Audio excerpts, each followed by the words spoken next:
Miami's sitting on a ticking time bomb. Last season, under Mike McDaniel, the Dolphins felt that sting. No playoffs. First time under his watch. And rumors are swirling. Unless two of those three headliners step up big time, 2025 may be another hard watch. Tyreek Hill. He headlines. He sells tickets. But last year, he started 17 games. But fans know he only finished 16. That third quarter disappearance in the finale against the Jets still echoes. 32-20 loss. And Tyreek checked out, refusing to run routes. That stat sheet shows 81 catches, 959 yards. On paper, decent, but that's a 5-year low. A far cry from the dynamo we've come to expect. Post-game, Hill offered some half-explanation with that classic line. I just gotta do what's best for me and my family. He emphasized the love for the team, but slipped in the caveat. He's gotta protect his career. He even admitted he's too much of a competitor to be just out there.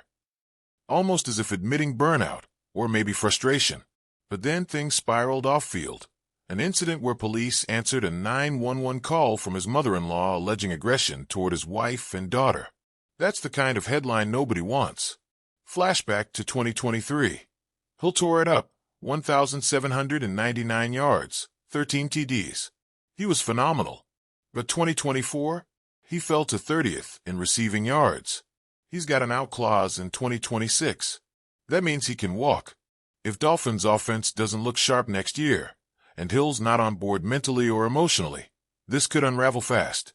He's a superstar, but emotions spill over when confidence or motivation dips. Can Miami realign that spark? Then there's Tua. He was electric in 2023. Career-high 4,624 passing yards, led the league. But he needed all 17 games to do it. Since 2020, he's cracked under pressure, or surface. He's missed 20 games. Multiple times in 2024, he was out 6 games.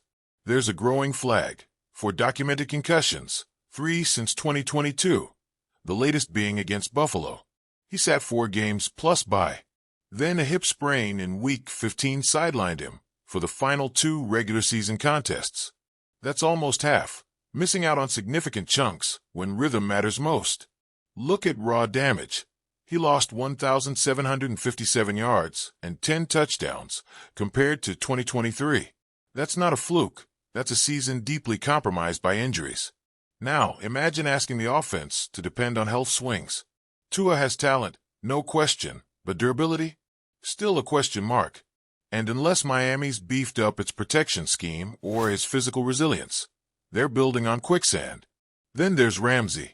7-time Pro Bowl, shutdown corner, battlefield commander. But this offseason, talks of trading him. In 2024, he still put pressure on QBs. 6 tackles for loss, for QB hits, a career high. Thing is, if Miami trades him, they save $9.9 million. But what's behind them? Beyond late-round picks like Jason Marshall Jr., there aren't many who can lock down top receivers.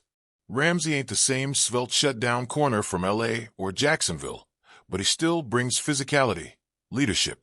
And they just gave him a 3-year, $72 million contract in September. That complicates trade talks. Hills chimed in. I'm getting Ramsey back in a Dolphins jersey. I don't care what they say. He's a dog, one of the best corners, great leader, great teammate. So internally, there's still love. But publicly, silence. We need action. Until there's clarity, fans are left wondering, will that veteran presence anchor the defense or be stripped away when cap space calls? Now, look at the bigger picture. A franchise balancing on emotional edge, star power, drama, finances, health. The Dolphins are talented enough to contend, but too few if even one key falters. Tyreek has to want it again. He has to stay on the field, emotionally engaged. Not just running routes, but caring when it's 3rd and 7 and you're down 2 scores. That Jets moment still lingers. You don't forget your top wideout deciding he's out in the 3rd quarter. It stings. It changes how you view a competitor. Even if it made sense to him at the time, it shook the locker room. Is he still in this for the grind? Tua, the heart of the offense, but the most fragile. That's the irony. His arm can be brilliant. His reads can be sharp. But he's a quarterback playing with a countdown clock every time the pocket collapses. There's always that whisper. How many hits away is he from the next lost month? You can't run an elite offense on if he's healthy. And yet, they have no choice. If Tua plays 17 again, Miami's dangerous. If not, they're guessing, hoping, compromising.